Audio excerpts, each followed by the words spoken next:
jovens e competentes. É nós. Falou tudo.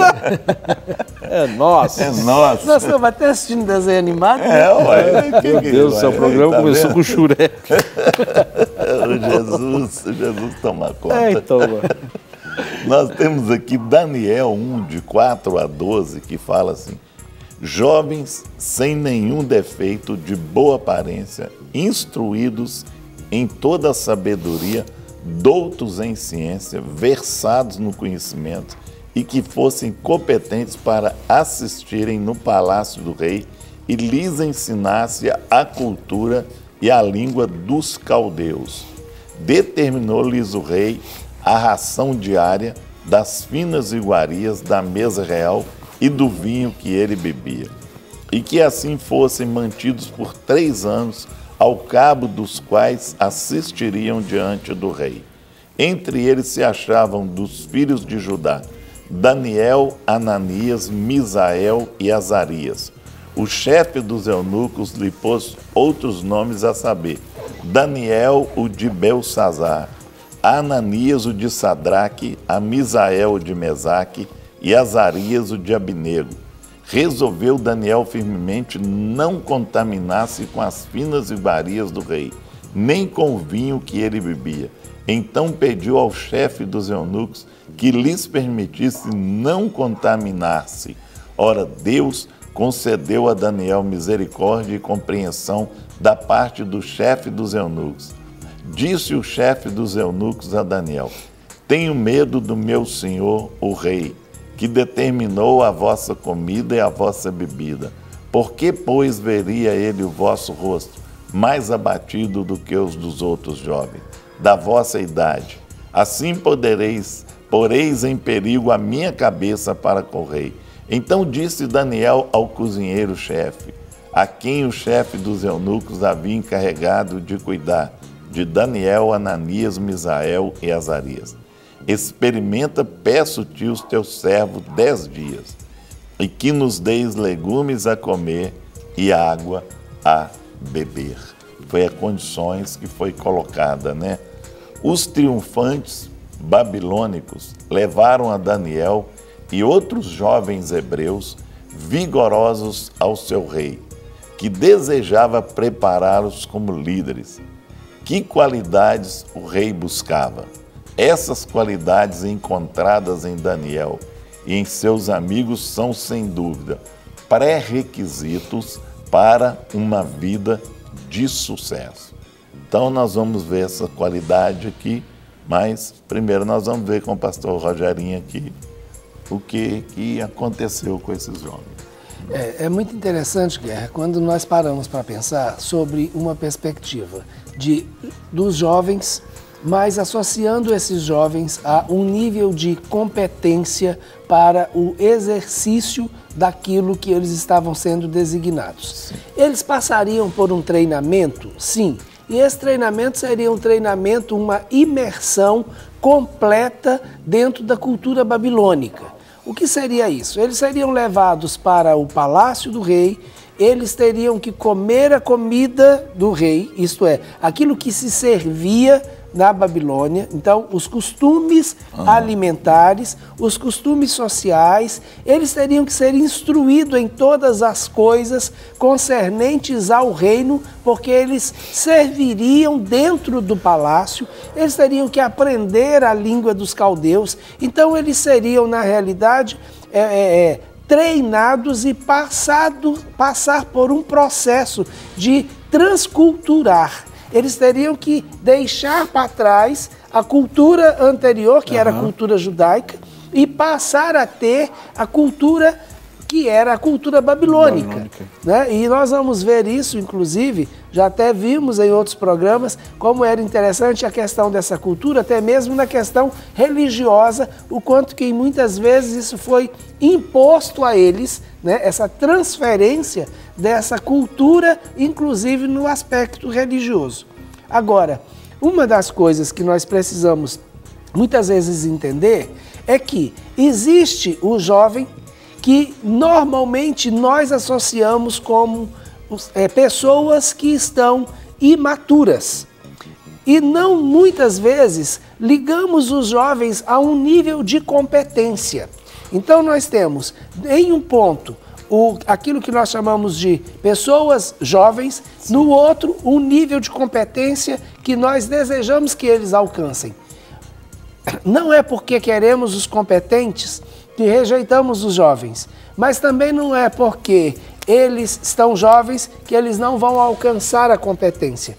Agora, precisamos entender que precisa ter um período de treinamento. Sim. E o rei, ele entendeu isso. Eles ficariam por um período de 3 anos, onde eles teriam que passar por esse treinamento. Mas havia algumas situações e alguns pré-requisitos que esses jovens já deveriam ter, antes mesmo de entrar nesse processo desse treinamento. Então, quando você tem o vigor, né, a força da juventude, e associa essa força da juventude a um nível de competência, ora, você vai ter pessoas altamente capacitadas, treinadas e focadas e prontas para agir no melhor da sua potencialidade, tanto emocional, quanto intelectual e quanto física. Amém. E isso é extremamente importante. Hoje nós temos, né, graças a Deus, muitos jovens se levantando, dentro, inclusive, da própria situação da vida eclesiástica. Muitos ministérios sendo sustentados por jovens extremamente competentes, mas que foram treinados e que estão debaixo do poder de Deus e da submissão do Espírito Santo. Amém. E é isso que nós precisamos fazer, abrir cada vez mais as portas para os jovens, porque eles terão muito mais possibilidades de fazer aquilo que nós não temos mais forças para fazer. Então, isso precisamos alimentar cada vez mais dentro do nosso contexto da igreja e dentro do nosso contexto até mesmo econômico. Nosso país precisa gerar mais oportunidades para os nossos jovens. Acho até que para as pessoas poderem interagir mais com o tema de hoje, talvez seria interessante já entrar nos pontos de guerra. Nós temos aqui desse tema, né? jovens, eram jovens o suficiente para receber o treinamento. Eles eram o suficiente. Então, né, o que ele exigia, eles tinham para o treinamento. Então, era o suficiente para ele. E aquela visão, Guerra, de que é muito mais fácil treinar alguém mais jovem do que treinar alguém mais velho. Com certeza. Até porque o nível de informação que o jovem tem, ele tem menos parâmetro para questionar, né, e menos resistência ao aprendizado. Né? E isso é muito importante. É como se o Winchester tivesse mais vazio. Então, as informações chegam e acham mais espaço na memória com mais facilidade. Com certeza. Então, ser jovens, mas jovens que possam realmente receber as informações e essas informações serem elaboradas com mais facilidade. Pode ir para o outro também. De boa aparência, né? Que fala de boa aparência, eram vigorosos e sem defeitos. Então nós tínhamos que ser os primeiros da fila lá. Né? Vigorosos e sem defeitos. Né? E de boa aparência. De boa aparência, então, muito bom, né? E também inteligentes. Podiam processar as informações com rapidez. Foi aqui que você colocou aí, que está dentro disso aqui, que eles tinham facilidade de assimilar as coisas e aprender, né, que talvez o que iam ensinar a eles ali não era tão fácil. Eles tinham que aprender outra língua, tinha, né, muitas coisas ali, hábitos e tudo, que eram criados dentro daquele rei ali, coisas, né, que o rei gostaria que fosse feito e tudo, e até em questão de hábitos até pessoais e tudo, para que pudesse estar diante do rei ali, servindo ao rei. Aí tem uma coisa interessante, Guerra, que eu quero voltar, quando a gente pensa na questão de sem defeito, na realidade seriam vigorosos e prontos fisicamente para exercer aquela função. Sim. Hoje nós vivemos num contexto cada vez mais inclusivista, isto é, nós precisamos abrir cada vez mais oportunidades para aquelas pessoas que antes ficavam do lado de fora e que hoje elas podem ser incluídas, e isso também no mercado de trabalho. Agora, essas pessoas, mesmo tendo em algum momento alguma deficiência, elas estarão aptas para aquele tipo de trabalho e serviço. Com né? certeza. Então, quando a gente fala assim, eles têm que ter boas aparências, eles têm que ser perfeitos, rigorosos, então está excluindo aqueles que têm deficiência ou aqueles que não são tão belos assim? Com certeza. Não. A visão é que eles iriam estar em determinadas posições dentro do palácio, e nessas posições dentro do palácio eles teriam que ter os pré-requisitos físicos para tal posição. Agora, independente de como a pessoa é, se ela é vigorosa no sentido da demanda para aquilo que ela vai exercer, nada impede que ela possa estar naquela posição. Com certeza. Então, nós não estamos aqui defendendo a ideia de que então tem que ter boa aparência, tem que ser vigoroso, tem que ser, né? Não. Ele precisa estar capacitado fisicamente para a função que ele vai exercer. Com certeza. Não é? Então, a função que ele vai exercer demanda um nível, não é, de habilidade. E fisicamente ele vai ter essas habilidades. Então, Rogério, nós temos aqui algumas participações. Bom dia, paz de Cristo, vocês são bênção. Acompanho vocês todos os dias. Não parem com esse trabalho maravilhoso. Deus abençoe.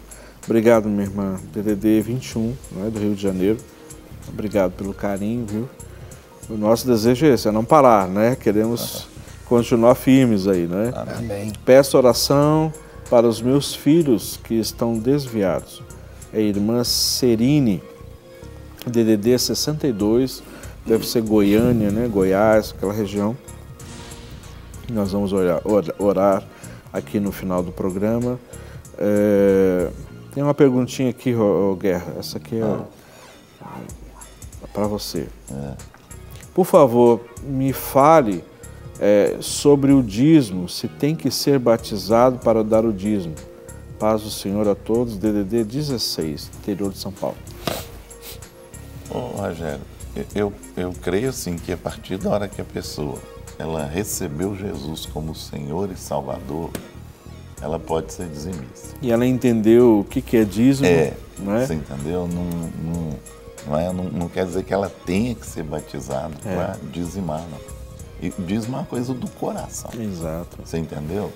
Então, eu creio assim que não é necessário. Muitas vezes a pessoa está passando por um trabalho na igreja, talvez ela está sendo discipulada, e esse discipulado pode demorar alguns meses, até ela batizar, ela já pode dizimar. Isso não impede ela de dizimar, não, tá? Normalmente. Você está dentro do processo, você converteu, está dentro de um processo, então eu creio que você pode dizimar, sim. Não tem problema não, até você batizar. O batismo é o quê?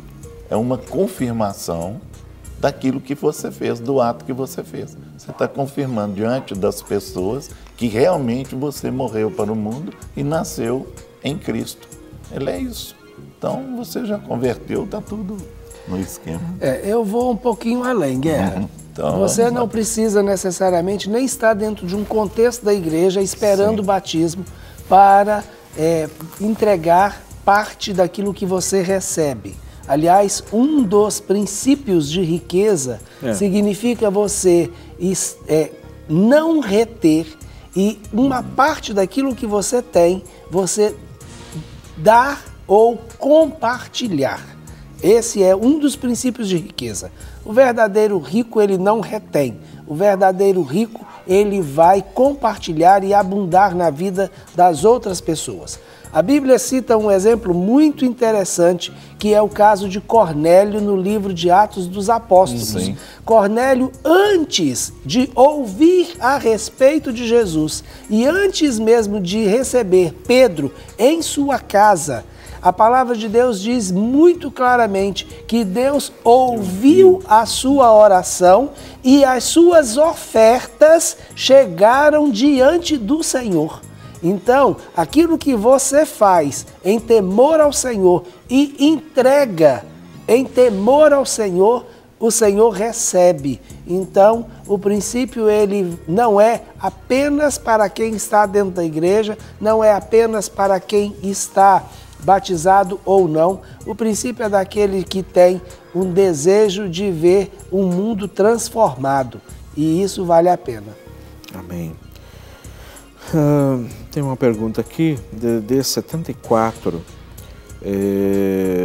Diz assim: a paz do Senhor, irmãos, está escrito que Caim fugiu quando matou Abel e encontrou uma mulher e se casou. Se só havia só eles naquele tempo, por favor, me explique. Eu estou assistindo o programa de vocês, né? Então eu creio que ele entendeu aqui que só existia Caim e Abel, só os dois. Como é que ele se casou, encontrou uma mulher depois?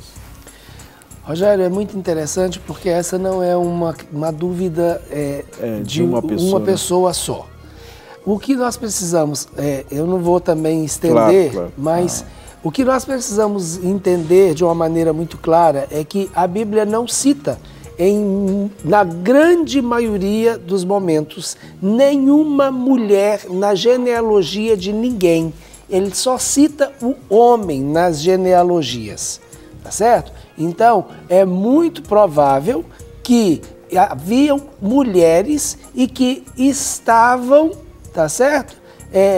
E que não estavam sendo contadas na genealogia. Então, vai ter Caim, Abel, depois da situação de Caim e Abel, tem 7 e você só vai ver nome de homens. E eles casaram. E de onde vieram essas mulheres? Então, casaram e geraram filhos. Então, na realidade, não é a questão única entre Caim e Abel. São de todos os outros descendentes na Bíblia que se casaram e sem a gente ter o nome das esposas e nem saber de onde elas vieram. E aí, meu Guerra, vamos caminhar? Nós temos aqui competentes. Tá? Demonstram sabedoria para usar suas habilidades para obter resultados com diversas habilidades.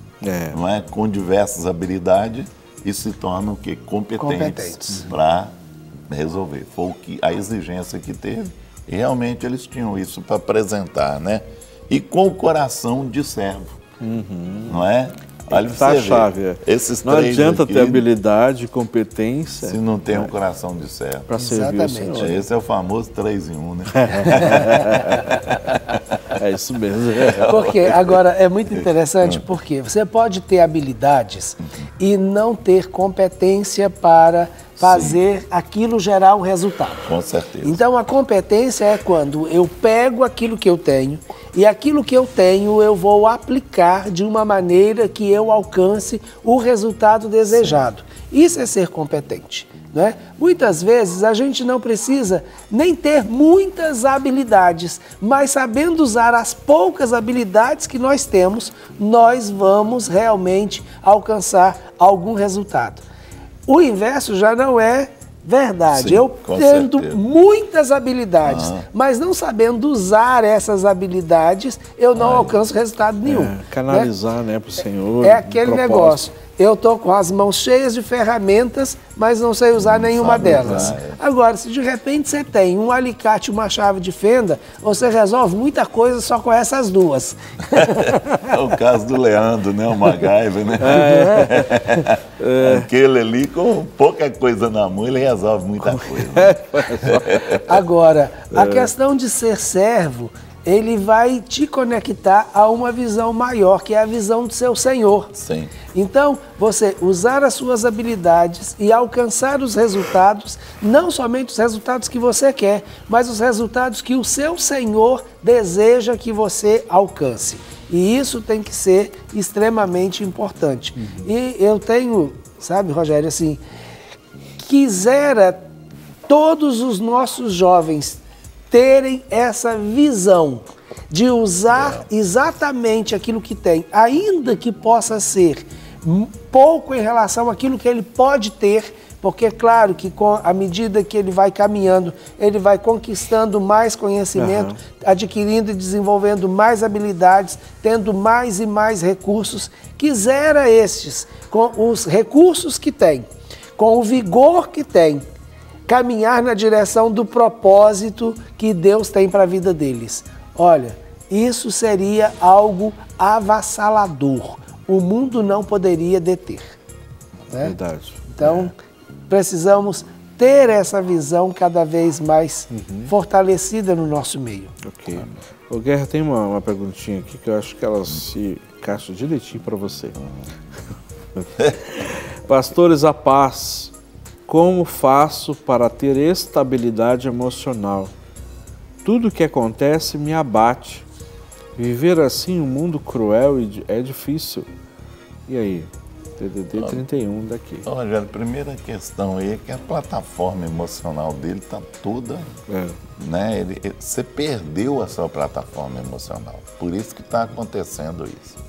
Né? Você foi passando por situações e foi deixando que isso crescesse dentro de você e você perdeu toda a sua plataforma emocional. O que você tem que fazer é recuperar as suas emoções, é tratar isso que você perdeu aí e o que está te destruindo por dentro está levando você a cair nessa desistência. E o que está entrando em você é uma rejeição muito grande e está levando você a esse tipo de conflito. Então, meu querido, você tem que tratar. O melhor que você faz é tratar e recuperar essa plataforma emocional e talvez você tenha perdido a sua identidade também. Tem que recuperar, tá? Isso tem que ser um trabalho na área de cura interior mesmo.